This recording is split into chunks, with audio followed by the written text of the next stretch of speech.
चिंतपूर्णी देवी मंदिर का इतिहास उस समय का है जब देवताओं को पराजित करने के बाद स्वर्ग पर असुरों का राज था। माँ चिंतपूर्णी देवी का यह मंदिर हिमाचल प्रदेश के ऊना जिला में स्थित है, जिसमें 51 शक्तिपीठों में से एक माना जाता है। तो चलिए जानते हैं माँ चिंतपूर्णी देवी मंदिर के इतिहास के बारे में।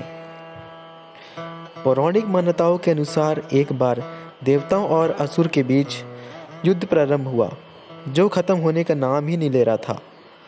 कहा जाता है कि यह युद्ध 100 वर्ष तक चला, जिसमें देवता लोग पराजित हो गए। पराजित होने के बाद सभी देवी देवता धरती पर आकर साधारण मनुष्य की तरह विचरण करने लगे और स्वर्ग पर असुर का राज महिषासुर राज करने लगा। कुछ समय बाद असुरों ने सभी देवी देवताओं के पर अत्याचार करना शुरू कर दिया, जिसके बाद तंग आकर सभी देवी देवता भगवान विष्णु के शरण में पहुँचे और उनसे असुरों की रक्षा करने की विनती करने लगे।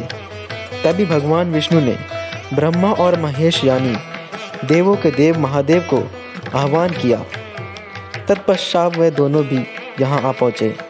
इस घटना को सुनने के बाद त्रिदेव अर्थात ब्रह्मा, विष्णु और महेश तीनों के शरीर से एक दिव्य प्रकाश प्रकट हुआ, जो देखते ही देखते एक देवी का रूप धारण कर लिया।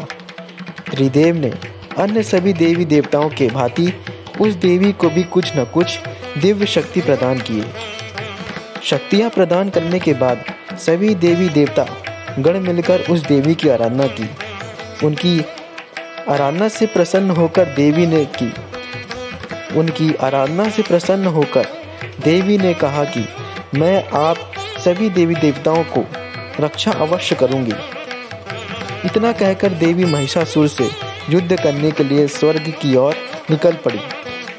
स्वर्ग में पहुंचने के बाद देवी ने असुर राज महिषासुर से युद्ध आरंभ किया और अंत में महिषासुर को पराजित करके देवताओं को असुरों से रक्षा कर दिया। महिषासुर का वध करने के बाद इन्हें महिषासुर मर्दानी के नाम से जाना जाने लगा।